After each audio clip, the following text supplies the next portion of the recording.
Hello student. मैं आज बात करता हूँ इंटरेस्ट कवरेज रेशो की।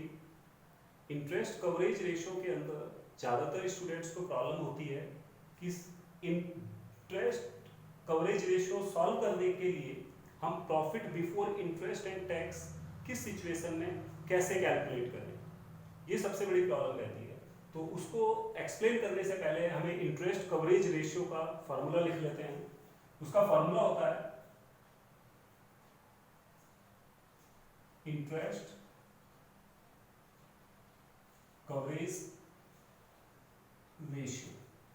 इसका फॉर्मूला होगा net profit before interest and tax upon interest charge. देखो, net profit before interest and tax divided by interest charge. अगर ये डायरेक्टली गिवन होता है profit before interest and tax तो हमें कोई प्रॉब्लम नहीं होती है, डायरेक्टली इंटरेस्ट फाइंड करके उसको सॉल्व कर लेते हैं। बट प्रॉब्लम जब होती है if profit after tax is given. Profit after tax जब दिया होता है तब हमारे सामने प्रॉब्लम होती है। अब इसको सॉल्व करने के लिए सबसे पहले हमें क्या देखना होगा, इनकम स्टेटमेंट को समझना होगा और उसको रिवर्स में वापस सॉल्व करना पड़ेगा। तो इनकम स्टेटमेंट में देखो, सबसे पहले हम लिखते हैं रेवेन्यू फ्रॉम ऑपरेशन, फिर लिखते हैं हम इसमें प्लस करते हैं अदर इनकम, ऐसे करके हमारा ये आ जाता है total revenue according to income statement. उसके बाद हम क्या करते हैं, इसमें से माइनस कर देते हैं एक्सपेंसेज। जो भी एक्सपेंसेज दिए हुए होते हैं, चाहे वो एम्प्लॉय बेनिफिट एक्सपेंसेज हो, इन्वेंट्रीज हो, मटेरियल रिगार्डिंग हो, फाइनेंस कॉस्ट हो, डेप्रिसिएशन हो, एक्सवाइजेड जो भी एक्सपेंसेज हो, वो सारे के सारे हम क्या कर देते हैं माइनस। माइनस करने के बाद में जो वैल्यू आती है ये आती है हमारे पास में प्रॉफिट बिफोर टैक्स। कौन सी आती है, प्रॉफिट बिफोर टैक्स। इसके बाद हम क्या करते हैं, इसमें से टैक्स माइनस करते हैं। क्या माइनस करते हैं, इनकम टैक्स। माइनस करने के बाद हमारे पास जो आंसर आता है ये आता है प्रॉफिट आफ्टर टैक्स। क्या आता है, प्रॉफिट आफ्टर टैक्स। जो मैंने यहां पे लिखा है profit after tax is given. तो ये प्रॉफिट इस तरीके से फाइंड होता है। अब सबसे लास्ट में हमने किसको माइनस किया है, इनकम टैक्स को। अब इसको क्या करेंगे हम, रिवर्स। ये वैल्यू कैलकुलेट करनी है तो ये गिवन है तो इसे हमें क्या करना पड़ेगा, वापस प्लस करना पड़ेगा। अब इसको प्लस करने की भी दो सिचुएशन होती है। फर्स्ट सिचुएशन है इसकी, if income tax amount is given,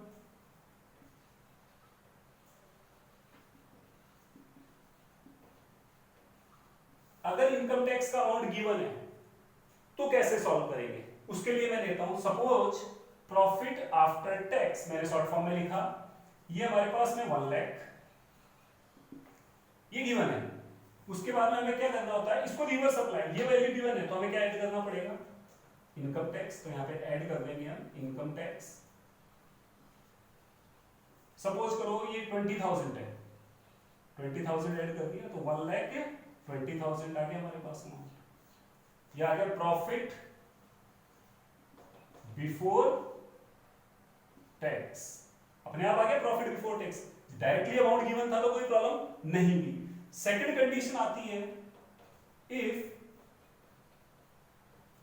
income tax rate is given.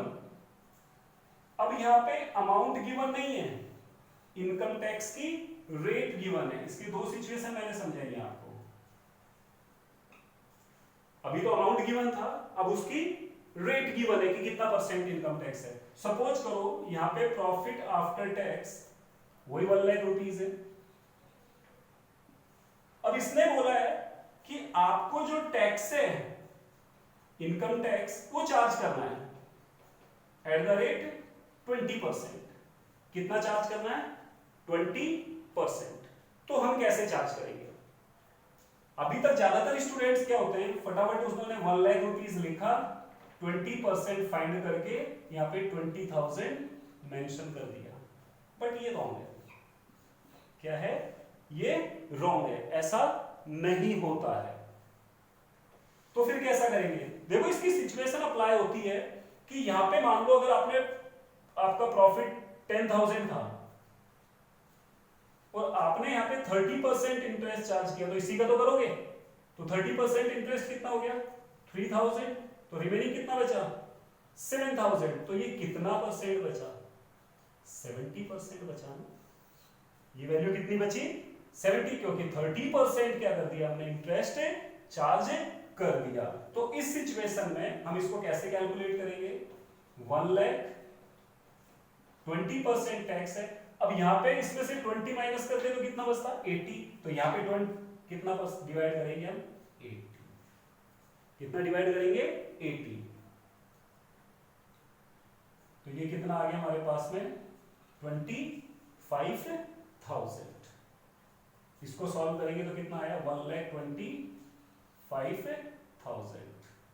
तो यहाँ पे देखो वही 20,000 था, बट यहाँ पे अमाउंट था, यहाँ पे 20% है, तो कितना आया इसका? 1 लाख का 20% हमने फाइंड आउट किया तो 25,000। तो इसके लिए हम क्या कर सकते हैं? एक फॉर्मूला यूज में ले सकते हैं। तो कैसे, क्या फॉर्मूला यूज में लेंगे हम? यहाँ पे फॉर्मूला यूज में लेंगे profit before tax into rate upon 100 minus rate tax के लिए। तो टैक्स के लिए हम इस फॉर्मूले से ये वैल्यू फाइंड कर सकते हैं। जब भी प्रॉफिट आफ्टर टैक्स गिवन होगा और उसकी टैक्स रेट गिवन होगी तो हम प्रॉफिट बिफोर टैक्स ऐसे फाइंड करेंगे। तो दोनों ही सिचुएशन में हमने इनकम टैक्स फाइंड कर लिया, डायरेक्ट अमाउंट गिवन था जब भी और रेट गिवन है तब भी। इसके बाद क्या करते हैं हम? एक्सपेंसेस माइनस हो रखे हैं तो हम इसके बाद में प्लस कर देते हैं इसमें इंटरेस्ट। क्या प्लस करेंगे? इंटरेस्ट। तो जो वैल्यू होगी, सपोज करो 10,000 यहाँ पे इंटरेस्ट की वैल्यू हो गई, तो 125 प्लस 10 तो कितना हो गया? 1,35,000। ये आ गया profit before interest and tax. यहाँ पे भी वही करेंगे, प्लस क्या कर देंगे? इंटरेस्ट कर देंगे 10,000, तो यहाँ पे कितना हो गया? 1,30,000। तो ऐसे हम फाइंड करते हैं net profit before interest and tax. अब इंटरेस्ट की मैं बात करूं तो कैसे होगा? इंटरेस्ट जो फाइंड होता है वो नॉन करंट लायबिलिटीज पे फाइंड होता है। नॉन करंट लायबिलिटीज में debentures, long term borrowings, long term loans, long term debts जो भी गिवन होते हैं, मॉर्गेज लोन वगैरह गिवन होते हैं, बैंक लोन गिवन होते हैं, उस पे। अब सपोज करो 10% डिबेंचर्स गिवन है, 10% डिबेंचर्स गिवन है और इंटरेस्ट की रेट नहीं दी हुई। बहुत से स्टूडेंट देखते हैं सर 10% डिबेंचर्स तो दे दिए 1 लाख रुपीस के, बट इंटरेस्ट रेट तो है ही नहीं, कैसे कैलकुलेट करें? तो माय डियर, जो डिबेंचर से पहले परसेंटेज गिवन होती है ये इंटरेस्ट रेट ही होती है। क्या होती है ये? Interest rate. तो आपको इस सिचुएशन में 1 लाख का 10% फाइंड करना है, जो कितना आएगा? 10,000 रुपीज, ये हमारा इंटरेस्ट होगा। तो जो भी इसी तरह आप ये मान के चलो 20% मॉर्गेज लोन दे दिया, तो यहाँ पे जो मॉर्गेज लोन का अमाउंट होगा उस पे 20% फाइंड होगी। 15% गवर्नमेंट बॉन्ड दे दिए तो ये 15% फाइंड होगी। ऐसे करके हम इंटरेस्ट फाइंड करते हैं। तो मुझे उम्मीद है कि शायद आपका जो डाउट था net profit before interest and tax और इंटरेस्ट चार्ज की रिगार्डिंग, वो यहाँ पे मैंने वो क्लियर कर दिया है। अगर फिर भी आपको कोई डाउट हो तो मुझे कॉन्टेक्ट कर सकते हैं। Thank you.